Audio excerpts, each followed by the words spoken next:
Why over 75% vote, but 5% join protests in Ghana? 75 to 80% of Ghanaians will vote in elections to choose a president and legislators. But only 5% or less will join a demonstration, however noble and urgent the cause for preserving our democracy and improving the collective and individual economic circumstances. Voting and protest are both fundamental constitutional rights and civic duties of citizens. CDD's Professor Henry Kwesi Prempeh is worried about the situation because democracy will work and deliver dividends if a country has active citizens. He demonstrates how this is such a dereliction of basic duty as he condemns the African politicians' revulsion for citizens' protest, a tool for accountability. He condemns the constant resort to heavy-handed policing and a complicit judiciary to stifle lawful protest. He fears the consequences if citizens continue to cede this civic space to political parties who easily mobilize thousands for demonstrations and counter-demonstrations. Doing what? Cheap propaganda. Good governance comes to citizens who are alive to their civic responsibilities beyond waiting to vote every 4 years. I think Professor Kwesi Prempeh was surprised at his investor friend who sought assurance at the start of the financial crisis that we had a Ghanaian solution to a Sri Lanka crisis. Yes, here in Ghana, we had a Ghanaian solution to a Sri Lankan crisis. In that country, thousands poured onto the streets, defied emergency orders, and raised their voices till the president checked out of office. Faced with a similar situation, we looked on and left a handful of elderly citizens in the sun at the premises of the finance ministry. Those we voted, those we hired to manage the economy, ignored them until a former Chief Justice joined their protest over the loss of their life savings.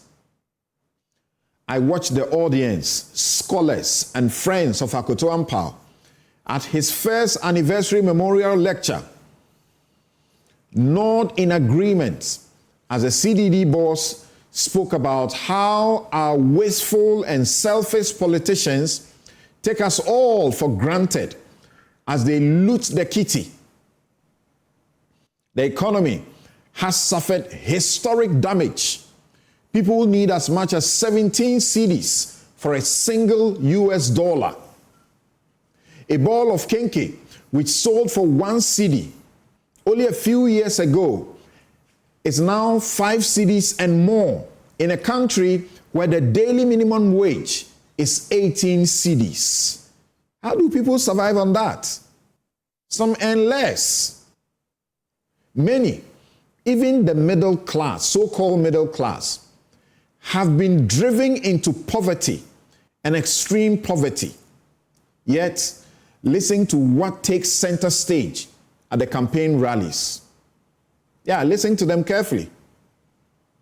I sat there asking how Akoto Ampao never gave up rallying people to be active citizens, despite this typical nonchalance or partisan-induced disinterest. We admit the irreparable damage the NDC MPP duopoly is doing to our beloved country.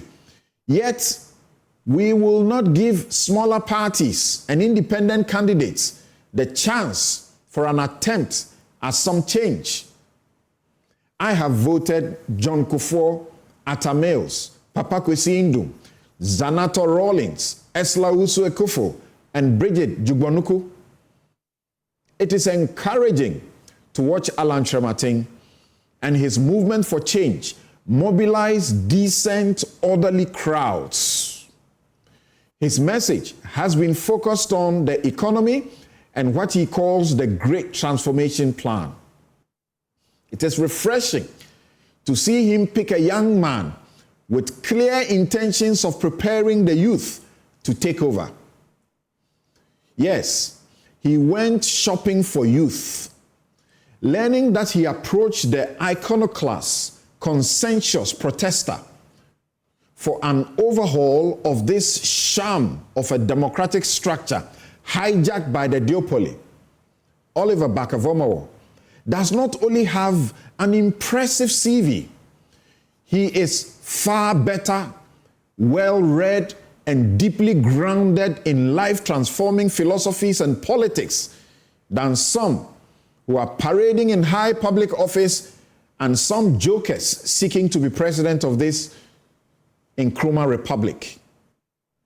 May the Anthony Akoto Ampao Memorial Lectures become more than an annual platform to raise conscious and conscientious citizens who will assert their Chapter 5 rights to public protest in our quest for good governance and prosperity.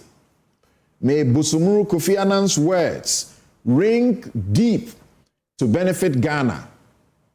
And Kofi Annan said, quote, "If there is enough noise, enough pressure, enough organization, the leaders will follow the people.